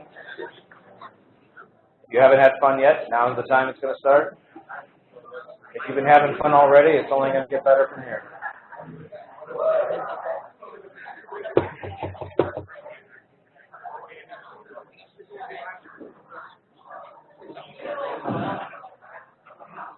I know. Okay, well, as we get into our conversations here. The first thing I would like to do, there are people in the room who, I just want you to just know who some of the people are. You've heard from 3 people who contributed white papers. We'll hear from 3 more tomorrow. But I'd like to introduce you to also the others who are in the room who also had papers, because really we received more than we could possibly work with. And so this is a good thing to have in church ministry. So what we decided to do is we wanted to make sure you could go home with everybody, with all the people who contributed. And so there may be some people, like as you're reading this, like if, for instance, if you take this tonight and you need a little bedtime reading, you can pull it out, and something really intrigues you, tomorrow perhaps you can connect with them if they're in the room. So I want to introduce you to some of the people that are here. In the papers, I'm just going to go through them as they are kind of in the table of contents on that first page. You'll probably see Bob Rice around the conference, but Bob Rice wrote something on a united vision of ministry of youth and young adults. Carmen Cervantes and Walter Mena from Instituto de Fe y Vida. Carmen is here, so if you have a question. Wonderful reflection also on the document of revisions needed regarding the Hispanic Latino perspective, and so it's an incredible read. So if you have a chance, do talk to Carmen. Pete Burek, Back to Basics, Go and Grow and Go. I love the title there, by the way, Go and Grow. So Pete Burek is here. Frank DiCiano from Paulist Evangelization Ministries and Father Nicholas Lombardo from the Catholic University of America are not here, but they also wrote some very compelling things on the ministry. Darius Villalobos from the Archdiocese of Chicago is out getting some. Whoa, see, this is what happens when you leave and and you're not back. You get called on literally. All right, we'll come back to Darius. Tricia Bull from St. Francis Xavier Lay Missionary Society, right here. Also, one of the other compelling aspects here really is worth considering is we talk a lot about intercultural competency, and she specifically brought in the Asian perspective, which we oftentimes do not necessarily always hear about. So I just want to acknowledge that as an excellent contribution, and probably in our large group, and tomorrow you'll hear more about that. The others who, by the way, Darius over there, becoming intercultural and universal. That's Darius from Chicago there. Darius, thank you. And then you've heard from Colin and Sister Bernadette and Paul. And then tomorrow you will hear from Gabriela from Galveston, Houston. You'll hear from Patrick Rivera from San Diego, and Diana Herenchenko. Hencharenko. See, as the guy with the long last name should know how to say other long last names. Yeah, my bad. And you'll hear from her as well tomorrow. So, so some great things. And then, of course, the 14th paper we included, he's not here, Archbishop Christophe Pierre, the Apostolic Nuncio. So be sure to drop him a line. Actually, seriously, if you do get a chance to ever connect with him, you know, I think it would be nice for him to know just how his words have landed, because the words he addressed to the bishops were just an incredible statement. Remember, he is the Pope's ambassador to the United States. So, so this is his inaugural address. He's just starting his tenure here in this country, so he used his inaugural address to specifically talk about the young church, which is something very significant for us to be here. So anyway, I just wanted to address that because that's also part of it. So now we come to the large group part of this, and I really would love to hear perhaps some reflections from your tables, something that maybe one of the speakers said that intrigued you, something from your discussions about what they said, maybe something you disagree with, if you'd like to bring that up, or what was missing, what else, where are we that we still need to continue to explore. So I ask that, you know, I know you're not a shy audience, so so this is no formal process here, so if you would like to just, you know, raise your hand, I'll call on you and we can have a discussion, and we'll continue that for a few moments here. So anyone who initially, oh, see, Trisha, she's ready. So Trisha, please. So one of the things that we felt was really important that we haven't talked about too much is evangelization among our young adults. growing church, we need to focus not just on new evangelization, but even that traditional form of evangelization. We're increasingly in a society where many young adults might encounter Christ for the first time, let alone bringing them back to something that belongs to them or forgiveness. So that's something. And then the other main topic we spoke about was the multiculturality that exists within the universal church today, especially in that diverse society of the United States. So those are two really issues. Thank you very much. Other things that have come up. Oh, I know you're not shy. All right. Thank you, Sarah.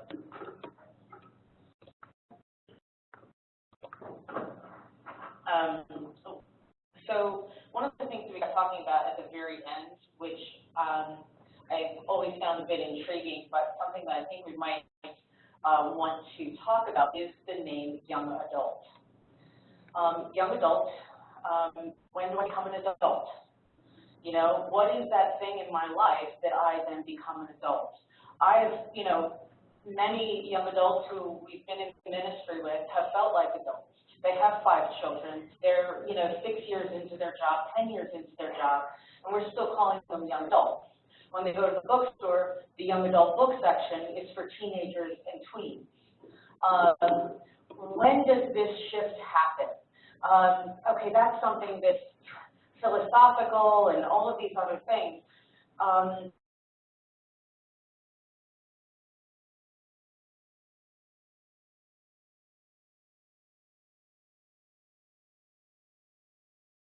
Out. They want to be included, and we've heard from a number of people today about being included and having a place to belong and a purpose.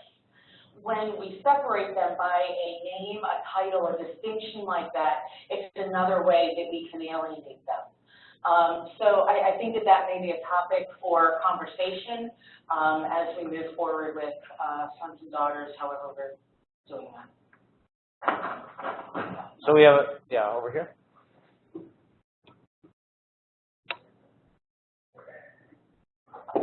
Excellent, thank you. My name is Chris St. Monica, and I wanted to respond to what you were saying, Sarah. I think it's incredibly important.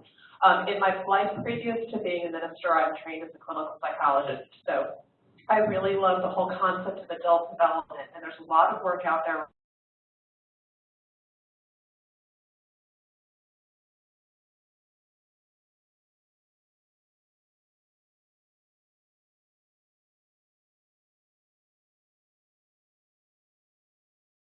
one of the things that we've ended up doing is we've had such a successful young adult ministry that we had people when they hit their 40s clamoring to stay with us.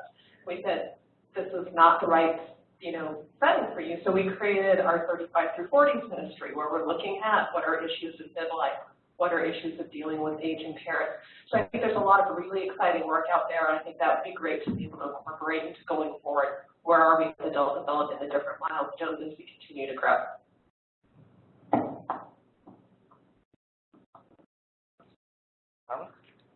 And then, okay, we'll work our way around. The young adult concept is very much linked to a cultural concept of middle life, of arriving to 40 and then starting over the hill, And in the Latino community, we don't have the same concept. We divide ministry in very different ways. It is jóvenes and pastoral juvenil for single young people, and as soon as they marry, then they enter into family ministry or into the catechetical ministry with their children, but we don't mix them. And so what happened is that really pastoral juvenil is very vibrant because they are people that are not committed with family duties, so they are freer to do a lot of stuff and to do peer ministry among themselves. And so the concept, just the concept of young adult ministry, and that was part of my paper, when it's translated into Spanish, is just terrible, because it just doesn't exist. And so in our culture, when you arrive to the 40s, you arrive to the edad de oro. We are in the golden age. And in here, you enter into a crisis. And you have a crisis at the same time that you have a crisis with the children in the adolescence. So the psychological theories, according to different cultures, are not the same, you know. And so I wonder, in the Vietnamese community, in the Asian community, a lot of times they have the same type of concepts that we have in Latin America. And the same happens with the World Youth Day. The World Youth Day, I remember the first time, you know, the United States only take youth because youth ministry was extremely active. But all the different countries take jóvenes, and they take older people. And so as we are now a church in which half of the young church is Latino, you know, how do we speak about this reality? And how do we respect the different concepts in relation to age and ministry? And that's part of, I think, a very, very important part of our conversation. So I always advocate for the church as a community of communities that respects the different ways of people looking at things, you know, but not only one way, not only one model. And just as Amy's going around to speak, you know, just a note that this year we did a count of the people who went to World Youth Day in Krakow, and for the first time in a number of years, I think it was 70-some% were young adults. 60% of those were specifically between 19 and 25, and then the rest, you know, but only about 22% of the delegation that went to Krakow were teenagers. Right. So there's a difference. So anyway, that's what I was just saying. That in this year in the United States, over 70% of the people who went to World Youth Day were young adults. So, which is a significant change from past years. So just to respond to that. Pete. Yeah, so thanks to the presenters. You stimulated some really excellent conversation at our table. I wouldn't say this is missing because that would be unfair because you only have like 5 minutes to present. But one of the things that came out from us was, you know, Pope Francis called the parish a community of missionary disciples. Right? We're together, but then we're launched out. And I think sometimes there's a mentality, especially in young adult ministries, that we're gonna form community, and then at some point, we'll send them out. Like at some point, they'll be ready for evangelization. We're not ready yet. They need to be formed. We need to do all these things, but then eventually we'll get there. And I think what we need more of is just that awkward, that messy, that we're going out right away, you know? And you're not going to have all the answers, and that's going to be great, because then you're going to come back, and we're, as a community, we're going to say, like, oh, man, I totally screwed up that conversation. But the community is going to embrace you. That's the whole role of the community. And then one added layer to that is if the whole community is focused on that, no matter what role you have, you see that as part of the mission. I could be setting up technology. Like what you're doing right now, man, is huge. And if this was the vision that we were casting for you, this is part of your role as a missionary community, that would be life-giving. Because not everybody's going to be able to stand on the street corner and preach or even bring Jesus into the workplace very well or all those different things. And then the last nuance to that is I think we got to get over the hump of being afraid to talk about the power of the Holy Spirit and not sugarcoat it. But the Holy Spirit is absolutely necessary for all of this work, especially when it comes to evangelization. The popes couldn't be clear about it. Scripture couldn't be clear about it. You know, it was like, wait in the city until you receive power from on high, and then you will be my witnesses, right? And so I think we do young adults a great disservice to be like, you're called to be missionary, you're called to be missionary, you're called to go out, go, go, go. But then we don't give them the power source or access to the power source to actually accomplish it. And so I think both of those things need to be present in our discussion moving forward. Where we are right now, we have a whole bunch of young adults, low-hanging fruit that we just got to kick out and say, go make mistakes, go figure this out. But before we go, we're going to pray with you. We're going to ask for the power of the Spirit to accompany you. And then we're going to figure it out, and we're going to ask for more. And we're going to go out that's my favorite, grow and go, right? We're going to step out, and we're going to grow together, but then we're going to give it away, and it's two legs of a person. It's not just, if you're just moving forward with one leg, you're not moving very fast.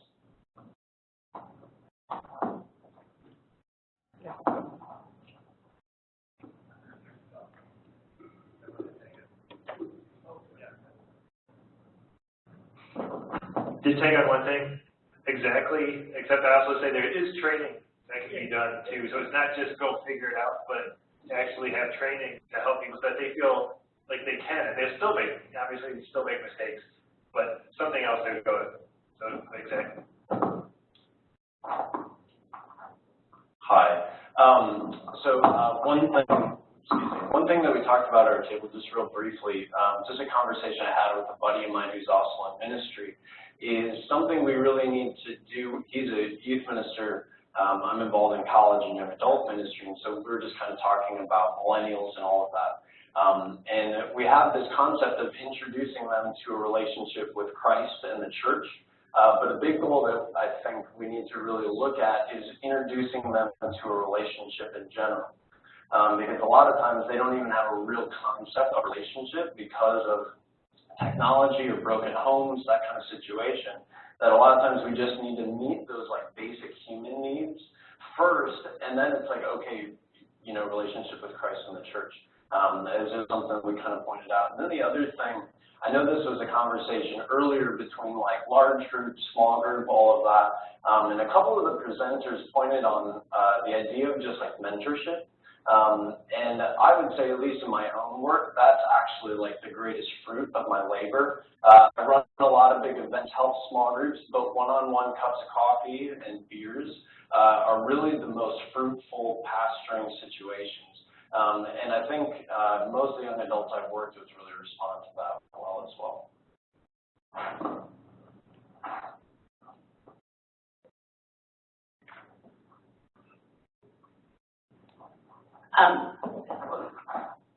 So one of the things that we talked about, and it kind of goes back to even when Bishop Caggiano first talked about empowering these young adults, is if you look at young adult ministry in our parishes, every other ministry we have in our parish, we have someone that has lived that experience that's running it.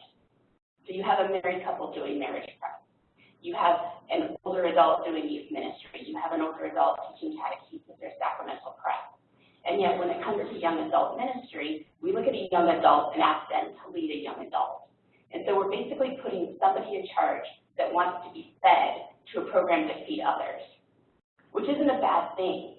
But that's, I think, where we're getting the burnout and the turnaround too, is because you're getting these young adults that are excited because this is where they're at. They want this program now, but we're not training them and we're not feeding them. And then when their life transitions, how are we building those leaders behind that? And I think that's, I know in our diocese, that's what we're seeing the cyclical, like, you know, when we got the young adult that wants to have this happen. But I just see this, and I was telling our group that I had a young adult have well, I wasn't a young adult, a youth minister, have a breakdown at World Youth Day, which I know is shocking. And after like 5 minutes of trying to figure out what she was upset about, is what it came down to was she realized, even though she's a full-time paid youth minister in her late 20s, World Youth Day was an event designed for her to be at and to be fed. And she was there in the role of having to be an adult leader. And so I think that's something that as we continue to move forward and where we're going to go is, if we're going to call these young adults and we're going to empower these young adults to be in this ministry, how are we supporting them knowing they haven't walked that journey before? Or in youth ministry, I walked that as a young person. And so I have something to stand on where these young adults that we're calling into these roles and empowering them, they're not coming from the lived experience. Thank you.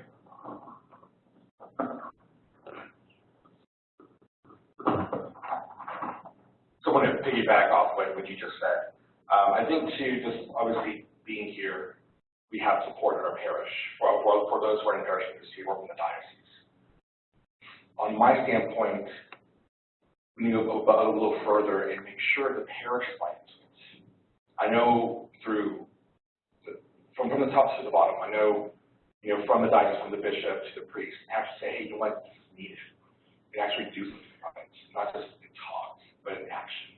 I think that's what all of us here, we're for the most part, when I was at parish ministry, I had a wonderful pastor who supported us meeting at 2 o'clock in the morning at Boston Hound or Sherlock's, and doing that, and then having a beer, having some coffee, in the early morning. But all parish priests support that. And so that, to me, I think is being the support from the diocese, from the parish priests to be able to do what's needed to be done.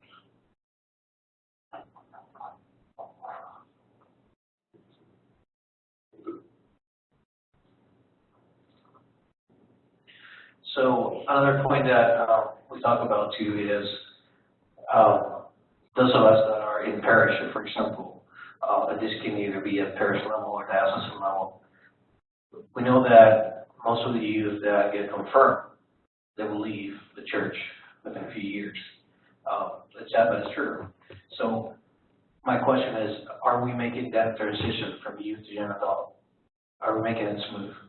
Are we just waiting to engage the young adults when they become young adults? Or we are trying to get that breach from the moment where they're confirmed, for example, until they actually turn 18, they start to be young adults. I've seen that happen before, and I've always wondered that, because some parish, the youth coordinator and the young adult coordinator is the same one, but some other parishes is a different ministry. So I just bring that point up, like, do we actually engage those teens to, when do we start calling young adults, and when do we start to make them feel like it, like they have that responsibility also?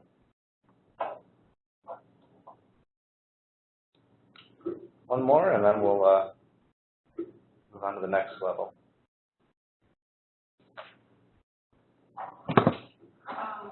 Something that I've been hearing all night came from Father, which was advocacy, and also it came from one of the presentations, which was mentorship. So I think as young adult ministers, we have a huge opportunity to build bridges in every direction. We talk at this table a lot about building bridges with the Family Life Office in our diocese, doing projects together to empower those who are about to get married or are newly married couples. I just heard about being bridges with youth ministers. How do we do that? Transition between high school and young adult years and campus ministry. There's a bridge with campus ministry that we're lacking a lot. Bridges with the religious education office, whether in our parish or the diocesan level, of how we don't need to reinvent the wheel. There's already formation going on, so how can we adapt it to our young adult ministry? There's bridges in every direction of Hispanic ministry, multicultural office. I think our ministry, young adults, is really unique, because if you think of any other department, they are called to build bridges, but we are in a perfect position to do that, because we need the young adults to be formed. We need the youth ministers to form their core leaders who usually just doing youth ministry, but they're not being formed as a young adult leader, and so on. So I've just been hearing this all night long in my mind. And also thank you for Father, for telling us so much about being advocates, because I think half of our job or ministry, it is not only serving young adults, but being advocates for them. Thank you. One very practical thing about what is happening nationally with where we are with young adults involves the national organization that for 35 years has been advocating for the ministers for this ministry has been NCCYM, the National Catholic Young Adult Ministry Association. It was developed in 1981, and the latest executive director, Amy McEntee behind me, would like to share a few things about where we are nationally. We've heard about what some realities are locally. I just want to share, give this as an opportunity to share what's happening nationally with that network. So, Amy? Thank you, Paul. For many of you, this is not surprising information, but this is the official information. As Paul said, for more than 30 years, NCCYM has been the national voice for Catholic young adult ministry, networking, resourcing, training, those who minister to and with young adults, those in their 20s and 30s, married and single, kids in jail, in colleges, across the board. During that 30-plus year history, we had roughly a 5-year period where we had a paid executive director. So I think the first thing that I wanted to acknowledge is that most of that was done by volunteers, by people who had other paid positions, who were working in the field, who saw the need for a national voice and who stepped up to make that happen. And I am tremendously grateful for all of those people, many of which are in this room. In the past few years, we have struggled as many national organizations to maintain a financial vitality that would allow us to support the needs of the field and also to move appropriately into the future. As part of the process of assessing what is the future of young adult ministry and what is the future of the organization, we came to the realization that the structure that we have had for much of our 30-plus year history no longer serves the field well. And so we started looking into options for finances, for revenue streams, for organizational structural changes. And over the course of that time, what became the most apparent was the reminder, and I say this because it was a very interesting experience for me, is that the thing I kept hearing over and over is, we are resurrection people. We are resurrection people. We are resurrection people. And the thing is, to be resurrection people, you have to die first. And so earlier this year, the board of NCCYM voted to move toward dissolving the national organization. We have filed our intent to dissolve with the Attorney General because we're incorporated in Washington, D.C., so there's all these steps that we have to take. Though we feel very comfortable that this is the right step to take, still have great concern for the field. And so we approached the Secretariat for Laity, Marriage, Family, Life, and Youth with our concern for the future of the field, for our concern for the splintering of young adult ministry, for our concern of the growth of kind of tugging in a whole lot of directions rather than finding ways to work together and to be to have synergy. And so we came to the Secretariat and to the committee to say, we have great concern for this, and we would like, as our bishops who have the authority to move forward, that you would be the ones to convene what comes next. So we've had that conversation. The plan is that the remaining assets that NCCYM has will be distributed to the Secretariat. And so part of what has come out of that is the National Advisory Board on Young Adult Ministry. So in your folders, you have a little pamphlet that looks like this. The chairperson of that advisory board is Nicholas Stein, who is here with us. And this will be an ad hoc team that will assist the bishops on the committee as they look at what needs to happen for the future of young adult ministry and as we move forward through that. And so it's an interesting time, as they may say. I will say, though, that in our first conference call that we had with this advisory team, there was an energy on that conference call that I have been longing for, to hear the future of young adult ministry, to hear people who are excited and energized to say, how do we look at this as a national field and move forward from here? And so I think the most appropriate thing to say is, as we often conclude night prayer, may the all-powerful Lord grant us a restful night and a peaceful death. Amen.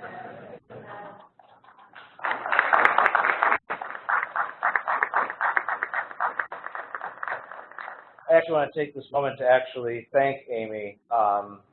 For the last several years, she has been your voice. She has been your voice on the national level. She has worked tirelessly for you. It was not an easy decision, but it was a decision with great vision and foresight. And so, again, I just want to applaud Amy for her work. She will continue to be a consultant with us at the Bishops' Conference. But I just want to applaud her for her work and what she has done for NCCYM. So once again.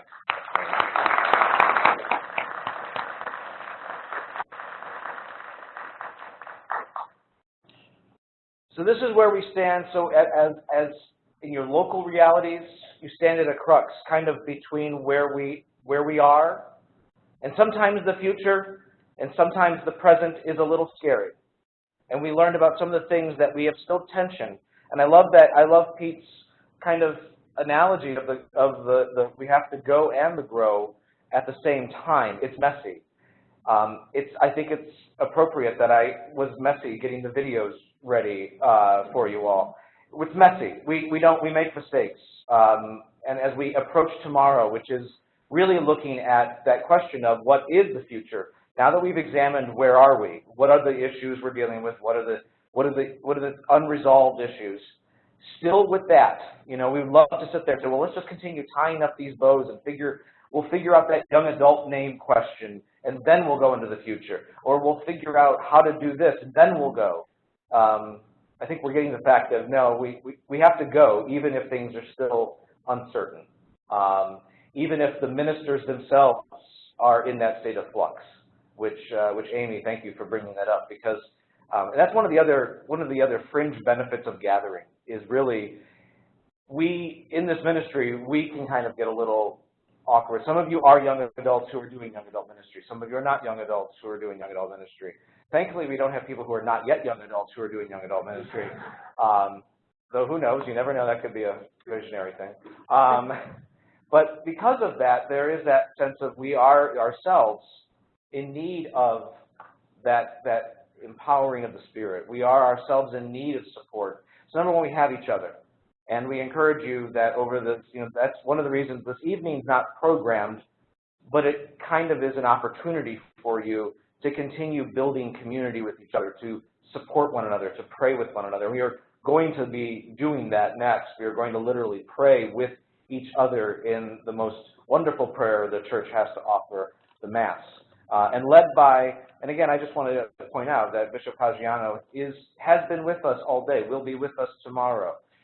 That accompaniment model of what bishops are called to do, he is here doing. So thank you, Bishop. And it's great that we can celebrate the Mass. I'm going to share with you two more bishops' insights, and one from Lincoln, Nebraska, in the middle of the country, and the other from way up in Juneau, Alaska, is going to also give you some greetings as well. And then I'm going to give you some logistics. We're going to tell you a little bit about the social opportunities afterwards, and then we're going to be able to go over to the cathedral, which is just down the block, to celebrate Mass. So, but first, let's hear from two of our friends. Oh, actually, where did you put the microphone?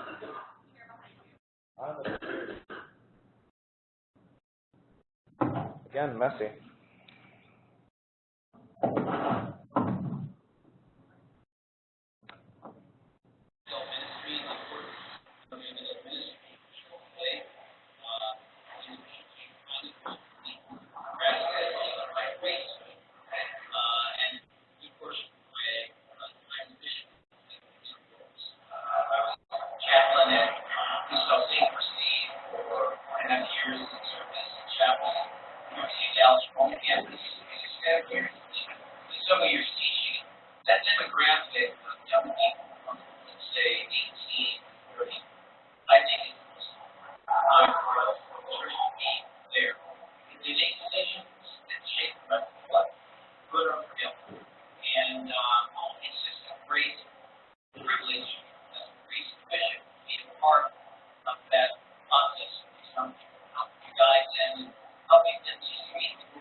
He's got music. Hi,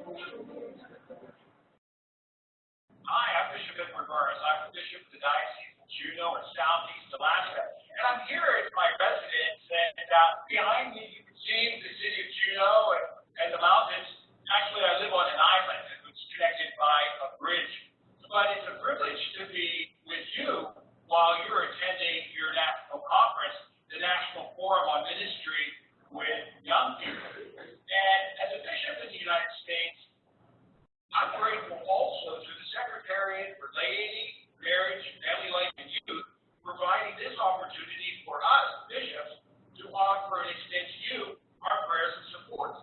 It's important that you stay strong in your ministry, in all you do. We need you, and we need you to continue to introduce young people to Jesus Christ so that they can grow in their relationship with Him. And it's important also that you know that even our Holy Father, Pope Francis, wants to share the support and the words that are necessary for you to continue your ministry. Here's what Pope Francis says in his post-signal apostolic exhortation, Amoris Laetitia. He says this: we need to find the right language, arguments, and forms of witness that can help us reach the hearts of young people, appealing to their capacity for generosity, commitment, love, and even heroism. My friends, you do just that. You reach out to them in all those ways.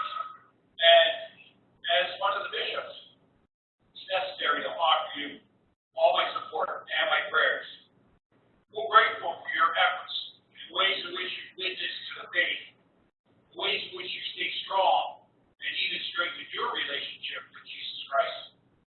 While you're meeting in San Jose, California, I want you to know that there's going to be a bishop in Juneau, Alaska, praying for you.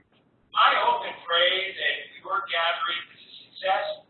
I hope and pray that individually, all of you have successful ministries in reaching out to young people.